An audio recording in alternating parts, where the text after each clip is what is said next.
ജിപ്സ കുട്ടി, ജിപ്സ മോള്, ജിപ്സ മദാമ, അല്ലത് മാലാഖേനെ പോലെ അങ്ങനെ ഇങ്ങനെ എന്നൊക്കെ പറയുമ്പോൾ എന്നെ സംബന്ധിച്ചുള്ള ഈ സോഷ്യൽ മീഡിയ ഒന്നും എൻ്റെ ജീവിതത്തിൽ ഒരു മാറ്റം ഉണ്ടാക്കിയിട്ടില്ല, ഉണ്ടാക്കാൻ പോകുന്നു. എൻ്റെ ഒറിജിനൽ ഐഡൻറ്റിറ്റിയെ അല്ലെങ്കിൽ ഞാനെന്നുള്ളൊരു വ്യക്തിയെ മാനിപ്പുലേറ്റ് ചെയ്തു സോഷ്യൽ മീഡിയ. ഭയങ്കര ചിരിക്കുടുക്കയും കളിക്കുടുക്കയൊക്കെ ആയിരുന്നു കുഞ്ഞിലേക്ക്. പിന്നെ ഒരു ലൈഫ് ഒരു ഇതിലോട്ട് വന്നപ്പോഴത്തേക്കും ജീവിതത്തിലെ കുറേ ട്രാജഡിയും കാര്യങ്ങളൊക്കെ വന്നപ്പോൾ ഞാൻ എന്നിലോട്ടങ്ങ് ഒതുങ്ങി. നെഗറ്റീവ് കമൻസോ അത് അവരിടുന്ന ആൾക്കാരുടെ വികാരത്തിനെ പോലെയല്ലേ. ഞാൻ എന്ത് പറയണേ, ഞാനല്ലല്ലോ ഇടുന്നത്. അതാരാണോ ഇടുന്നത് അവരുടെ ചിന്താഗതിയും അവരുടെ സംസ്കാരവും അവരുടെ ജീവിത രീതികളും അവരുടെ ചുറ്റുപാടിനെ അനുസരിച്ചിട്ടാണ് ഓരോരുത്തരും ഓരോന്നിടുന്നത്. ഞാൻ എന്ത് പറയാനാ, ഇതൊന്നും എന്നെ ഒരു രീതിയിലും ബാധിക്കുന്നില്ല. കാരണം എന്ന് വെച്ചാൽ ഇപ്പോൾ ഇതാ കുറേ നാളായിട്ട് ഞാൻ ഇപ്പോൾ ഒരു മാസമായിട്ട് ഇൻസ്റ്റാഗ്രാമില്ല. ഞാൻ ഇതിലൊക്കെ ചുമ്മാ ഇരിക്കുന്ന സമയത്ത് മാത്രം നോക്കുന്ന ഒരാളാണ്. കാരണം ഈ ഇൻസ്റ്റാഗ്രാമും ഫേസ്ബുക്കൊന്നും എൻ്റെ ജീവിതത്തിൽ എന്നെ ഒരു രീതിയിലും ബാധിക്കുന്ന അതൊന്നും എന്നെ ഒരു രീതിയിലും അഫക്റ്റ് ചെയ്യുന്നില്ല. ഇതൊക്കെ ഒരു ടൈം പാസ് മാത്രമേ എന്നെ സംബന്ധിച്ചുള്ളൂ. അപ്പോൾ ഞാൻ കുറച്ച് നേരം ഇപ്പോൾ ഇനിയിപ്പോൾ അടുത്ത് ഞാൻ നരിവേട്ടയ്ക്ക് ബുക്ക് ചെയ്തിട്ടുണ്ട്. അതിൻ്റെ കുറച്ച് സമയമുണ്ട്. അപ്പോൾ എവിടെയെങ്കിലും ചുമ്മാ ഇരിക്കണമെങ്കിൽ കുറച്ച് സമയം അത് നോക്കിയിരിക്കും, അത്രയേ ഉള്ളൂ. അതിൽ അപ്പുറമൊന്നും എന്നെ സംബന്ധിച്ചുള്ള ഈ സോഷ്യൽ മീഡിയ ഒന്നും എൻ്റെ ജീവിതത്തിൽ ഒരു മാറ്റം ഉണ്ടാക്കിയിട്ടില്ല, ഉണ്ടാക്കാൻ പോകുന്നുമില്ല. അത്രയേ ഉള്ളൂ. പിന്നെ ഞാൻ ഈ ഫീൽഡിലോട്ടൊക്കെ വന്നത് ഞാനെന്നുള്ളൊരു വ്യക്തി എന്താണെന്നുള്ളത് ഒരു ഐഡൻറ്റിറ്റി ഉണ്ടാക്കിയിട്ടാണ്. എൻ്റെ ലൈഫ് ഞാൻ സെറ്റിൽ ചെയ്തിട്ടാണ്, ഞാൻ എൻ്റെ ജീവിതം ഞാൻ കര പിടിപ്പിച്ചിട്ടാണ്. അല്ലാതെ ഞാൻ ഈ ഫിലിം ഫീൽഡിലൊന്നും ഉണ്ടാക്കിയിട്ടുമില്ല. കുറേ നിങ്ങളെപ്പോലുള്ള കുറേ ആൾക്കാർ എന്തൊക്കെയോ എഴുതി വെച്ച് അതിൽ കുറേ ചീത്തപ്പേരൊക്കെ കണ്ടവരെ കൊണ്ട് ഉണ്ടാക്കി വെച്ചു.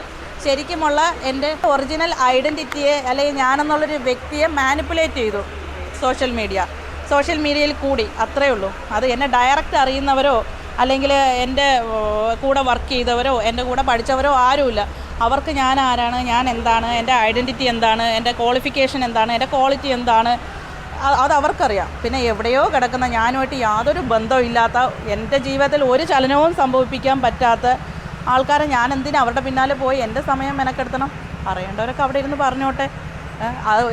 അവർക്കതുകൊണ്ടൊരു മനസ്സമാധാനം കിട്ടുന്നുണ്ട്, അവർക്കതൊരു സ്വസ്ഥ. പിന്നെ ഞാനെന്നുള്ളൊരാൾ മാത്രമല്ല, ഇപ്പോൾ ഫോക്കസ് മീഡിയ അല്ലെങ്കിൽ ഇപ്പോൾ ICG അല്ലെങ്കിൽ ഇപ്പോൾ സെലിസ്പോർട്ട്, ഇപ്പോൾ ഏത് മീഡിയ എടുത്ത് നോക്കിക്കഴിഞ്ഞാലും ഒരു ദിവസം ഏകദേശം ഒരു 100ഓളം പല വ്യക്തികളുടേതായിട്ട് അവർ സെലിബ്രിറ്റീസിൻ്റെതും അല്ലാത്തതും ഇൻഫ്ലുവൻസേഴ്സിൻ്റെതും ഒക്കെ ആയിട്ട് അവർ വീഡിയോസ് ഇടുന്നുണ്ട്. ഇതിൻ്റെ എല്ലാത്തിൻ്റെ ഇടയിൽ ഇതേപോലെ നേരം വെളുക്കുമ്പോൾ എണീക്കുന്നു, കുളിച്ചൊരുക്കി ഇരിക്കുന്നു, അവർ തിന്നുന്നോ കുടിക്കുന്നോ നമുക്കറിയില്ല. ഇതിൻ്റെക്കിടയിൽ അവർക്ക് എപ്പോൾ സമയം കിട്ടുന്നുണ്ട്, എല്ലാത്തിൻ്റെ ഇടയിൽ ഒരേപോലെ അവർ പടച്ചു വയ്ക്കുന്നു. നമ്മളെന്ത് പറയാനാ? അതുകൊണ്ട് എൻ്റെ ജീവിതത്തിൽ ഇപ്പം ഞാൻ എൻ്റെ കാര്യങ്ങൾ പോകുന്നു വരുന്നു, എൻ്റെ കുഞ്ഞിൻ്റെ കാര്യം നോക്കുന്നു, എൻ്റെ വീട്ടിലെ കാര്യങ്ങൾ നോക്കുന്നു, എൻ്റെ ബിസിനസ്സിൻ്റെ കാര്യങ്ങൾ നോക്കുന്നു, ജോലിയുടെ കാര്യങ്ങൾ നോക്കുന്നു, സിനിമ എന്തെങ്കിലും വന്നാൽ അതിൻ്റെ കാര്യം നോക്കുന്നു, കഥകൾ കേൾക്കുന്നു. എൻ്റെ കാര്യങ്ങളൊക്കെ ഇങ്ങനെ ആസ് യൂഷ്വൽ എല്ലാം പോകുന്നുണ്ട്. പക്ഷേ ഇവരൊക്കെ ഇവിടെ പോലെ അങ്ങനെ ഇരിക്കുന്നു, കമൻ്റ് ഇടുന്നു, പോകുന്നു, കുടിക്കുന്നു, തിന്നുന്നു, ഉറങ്ങുന്നു. എവർക്കൊക്കെ എന്തെങ്കിലും ജോലി ഉണ്ടെങ്കിൽ അവർ ഇതൊന്നും ഇങ്ങനെ മറ്റുള്ളവരെങ്ങനെ ചൊറിയാൻ വേണ്ടി നിൽക്കത്തില്ലല്ലോ. നല്ല സംസാരപ്രിയയാണോ എന്ന് വെച്ചാൽ നിങ്ങളൊക്കെ ഇങ്ങനെ ചുറ്റിനും നിന്ന് സന്തോഷത്തോടും ചിരിച്ച് സംസാരിക്കുമ്പോൾ സംസാരപ്രിയയാണ്. അല്ലെങ്കിൽ എനിക്ക് അത്ര വലിയ ചെറുതിലേക്കായിരുന്നു, ഭയങ്കര ചിരിക്കുടുക്കയും കളിക്കുടുക്കയൊക്കെ ആയിരുന്നു കുഞ്ഞിലേക്ക്. പിന്നെ ഒരു ലൈഫ് ഒരു ഇതിലോട്ട് വന്നപ്പോഴത്തേക്കും ജീവിതത്തിലെ കുറേ ട്രാജഡിയും കാര്യങ്ങളൊക്കെ വന്നപ്പോൾ ഞാൻ എന്നിലോട്ടങ്ങ് ഒതുങ്ങി, ഒരു ഉൾവലിഞ്ഞ് പോയി. അങ്ങനെ ആരുമായിട്ടും അങ്ങനെ അധികം ഫോൺ വിളിക്കാറില്ല. എൻ്റെ ഫോൺ ഇപ്പോൾ 2-3 ദിവസം ഇവിടെ ഇങ്ങനെ ഇരുന്നാലും ആരും വിളിക്കാറില്ല. കാരണം ആരെങ്കിലും വിളിച്ചു കഴിഞ്ഞാൽ എന്താ വിളിക്കുക, എന്താ കാര്യം പറയുക, വയ്ക്കുക. കാരണം എനിക്ക് എൻ്റെ കാര്യങ്ങളൊന്നും ആരുമായിട്ട് ഷെയർ ചെയ്യാനുമില്ല. മറ്റുള്ളവരുടെ കാര്യങ്ങൾ എൻ്റെ അടുത്ത് ഷെയർ ചെയ്ത് അതിനുള്ള സൊല്യൂഷനും എൻ്റെ ഇല്ലല്ലോ. നിങ്ങളെ കുറ്റം ഉള്ളതുകൊണ്ടല്ലേ പറയുന്നത്. ജിപ്സ കുട്ടി, ജിപ്സ മോള്, ജിപ്സ മദാമ, അല്ലത് മാലാഖേനെ പോലെ അങ്ങനെ ഇങ്ങനെ എന്നൊക്കെ പറയുമ്പോൾ ഓട്ടോമാറ്റിക്കലി നിങ്ങൾക്കറിയാം എന്ത് കമൻസാണ് അവരുടെ. പക്ഷേ ഈ കമൻസ് ഇടുന്നവർ വിചാരിക്കുന്നില്ല അവരെ ഇതിന് റീച്ച് കൂട്ടി കൊടുക്കണമെന്ന്. എൻ്റെ ഏത് വീഡിയോസ് എടുത്ത് നോക്കിയാലും 1 മില്യൺ 2 മില്യൺ 3 മില്യൺ ഉണ്ട്. അത് ഈ മീഡിയക്കാർക്ക് അവർ വെറുതെ മാർക്കറ്റ് ചെയ്ത് കൊടുക്കണമെന്ന് അവർ ചിന്തിക്കുന്നില്ലല്ലോ. ആരെന്ത് നെഗറ്റീവ് പറഞ്ഞു കഴിഞ്ഞാലും എന്ത് ചെയ്തു കഴിഞ്ഞാലും അതെനിക്ക് പോസിറ്റീവായിട്ടാണ് വരുന്നുള്ളൂ. അത്രയേ ഉള്ളൂ. എനിക്ക് അതുകൊണ്ട് ഒരു തരത്തിലും എന്നെ ഒരു രീതിയിലും ബാധിക്കുന്നില്ല. ഞാൻ പിന്നെ എന്തിനാ, എൻ്റെ അടുത്ത് ആര് ചിരിച്ചാൽ ഞാൻ ചിരിക്കും, എൻ്റെ അടുത്ത് ആര് സംസാരിച്ചാലും വന്ന് സംസാരിക്കും, ഞാൻ തിരിച്ച് മറുപടി പറയും. അത് ആരാണെന്ന് എനിക്കറിയത്തില്ല.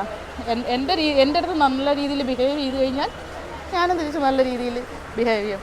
പിന്നെ ഒരു പരിധി വരെ എന്ന് വെച്ചാൽ ഇങ്ങനെ നമ്മളോട് അടുത്ത് നമ്മളെ ബുദ്ധിമുട്ടിക്കാതെ വരുന്ന കാര്യങ്ങളൊന്നും ഞാൻ മൈൻഡ് ചെയ്യാറില്ല. പിന്നെ ക്ഷമ, അത് ഭയങ്കര, അത് ലൈഫിൽ ജീവിതം പഠിച്ച് കിട്ടിയ ക്ഷമയാണ്. അത്രയേ ഉള്ളൂ. നിങ്ങളുടെ സന്തോഷം എന്നെ 10 കേൾപ്പിച്ചിട്ടാണെങ്കിൽ നിങ്ങൾക്ക് സന്തോഷം കിട്ടണമെങ്കിൽ ആ സന്തോഷത്തിന് ഞാൻ കാരണക്കാരിയാവുന്നുണ്ട് എന്നുണ്ടെങ്കിൽ, ആരുടെയെങ്കിലും ഒരാളുടെ ഒരു സന്തോഷത്തിൽ നമ്മൾ കാരണക്കാരി. എല്ലാവർക്കും മറ്റുള്ളവരെ വേദനിപ്പിക്കാനേ അറിയുള്ളൂ, എല്ലാവർക്കും മറ്റുള്ളവരെ ഉപദ്രവിക്കാനേ അറിയുള്ളൂ. ആർക്കും ആരുടെ അടുത്തൊരു നല്ലൊരു വാക്ക് പറയാനോ സ്നേഹത്തോടെ പെരുമാറാനോ ഒന്നും ആർക്കും കഴിയൂല ഈ കാലത്ത്. എങ്ങനെ ഒരാൾ നന്നാവുന്നത് ഇഷ്ടമല്ല, ഒരാൾ എന്താ പറയുക, നശിച്ചു പോകണമെങ്കിൽ എല്ലാവർക്കും കാണാൻ ഭയങ്കര സന്തോഷമാണ്. അപ്പം നമ്മളങ്ങനെ നശിച്ചു പോകാൻ നിന്ന് കൊടുക്കരുതല്ലോ, നിന്ന് കൊടുക്കാൻ പാടില്ല.